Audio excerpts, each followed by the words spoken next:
have declined by $500,000. This amount has received in cash from the Martin Bank, and the Martin Bank account of the central bank is credited by an increase by $100,000 in return. The central bank notes themselves were simply retired and burned, since these obligations were returned to their issuer.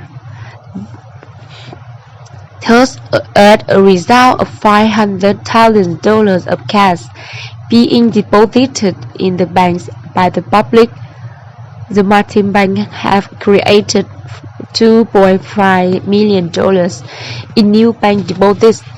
The central bank has decreased its note outstanding by $500,000, and the net result is a $2 million increase in the money supply. Again, paradoxically, a drop in paper money outstanding had led to a multiple expansion in the supply of money, paper money, and bank demand deposits in the country. We should note, by the way, that the total money supply only includes money held by the public, demand deposits, and central bank notes. It does not include demand deposits of the banks of the central bank, although cash held by the bank. For this money is simply held in reserve against outstanding and greater components of the money supply. To include interbank cash or deposits as part of money supply would be double counting, just as it could have been double counting to include both gold in the banks and warehouse receipts for gold as part of the money supply. Warehouse receipts are surrogates for reserve, even when they are pyramided on top of them, so that reserve cannot also be included in an account of the supply of money.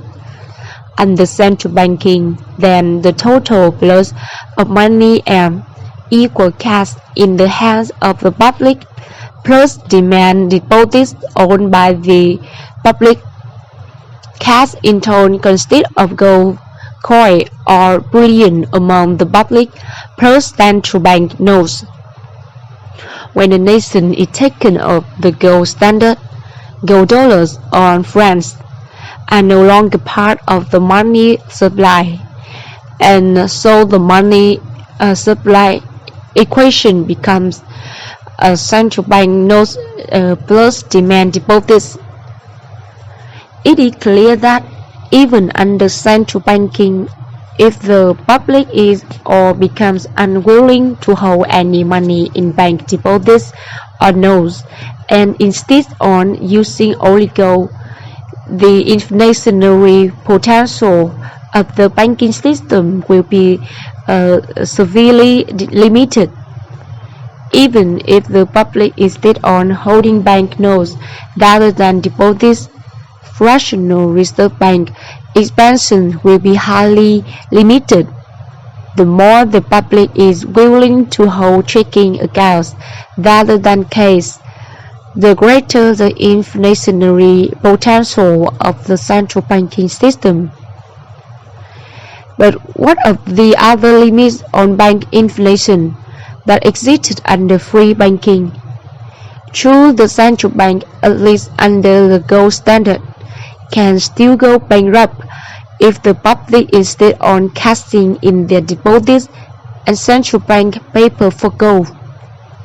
But given the prestige of the central bank conferred by government, and with government using the central bank for its own deposits and conferring the monopoly privilege of no issue, such bankruptcy will be most unlikely.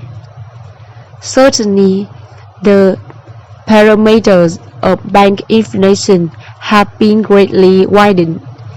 Furthermore, in most cases, government has conferred another crucial privilege on the central bank, making it no legal tender for own debts in money. Then if A had contracted with B for a debt of $10,000 in money, B had to accept payment in central bank notes. He cannot instead, for example, on gold. All this is important in propping up the central bank and its associated commercial banks. What of the draft bank run?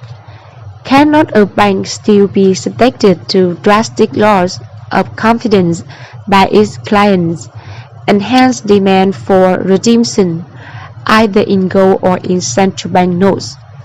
Yes, it can, under the gold standard, and bank runs often swept through the American banking system until 1933, but under central banking,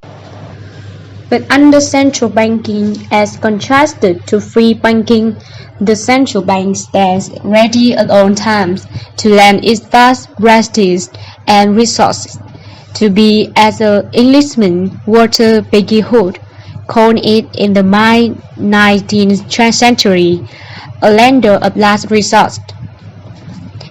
In the tradition of central banking, the central bank always stands ready to bail out banks in trouble, to provide them with reserves by purchasing their assets or lending them reserves. In that way, the central bank can help the banks through most storms. But what of the severe free market limits on the expansion of any bank? When an expanding bank A quickly loses reserve to bank B and face bankruptcy, that as in free banking, one bank's expansion will meet a severe shock by other banks calling upon it for redemption.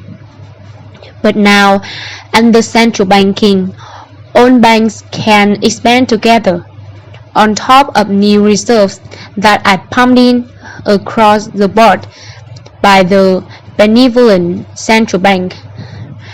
Thus, if Bank A and Bank B each increase their reserves, and both expand on top of such reserves, then neither will lose reserves or net to the other, because the redemption of each will cancel the other redemption out. Through its centralization of gold, and especially through its monopoly of no issue, the central bank can see to it that all banks in the country can inflate harmoniously and uniformly together. The central bank eliminates hard and non-inflated money and substitutes a coordinated bank credit inflation throughout the nation. That is precisely its purpose. In short, the central bank functions as a government catalyzing device to coordinate the banks so that they can evade the restriction of free markets and free banking and inflate uniformly together. The banks do not thrive under central banking control. Instead, they lobby for or welcome it. It is their passport to inflation and easy money. Since banks are more or less released from such limitations of free banking as bank runs and redemption by other banks by the action of the central bank, the only remaining limitation on credit inflation is a legal or customary minimum reserve ratio a bank keeps of total reserve or total deposits. In the United States since the Civil War, these minimal fractions are legal reserve requirements. In all except the most unusual times, the banks free of all restriction expect reserve requirements keep fully loaned up. That is, they pyramid to the maximum permissible amount on top of their total reserve. Support then what they aggregate on the commercial banks in the country in one set of T accounts and also consider the central bank T account. Let us assume that in some way or other, total bank reserve in the form of demand deposits of the central bank increased by $1 billion, that the legal minimum reserve ratio is 1/5, and that the banks make it a practice to keep fully loaned up, that is, always enumerating 5/1 on top of total reserve. What then happens in the figure 9.8? We have not finished the central bank balance sheet because we have not yet explored how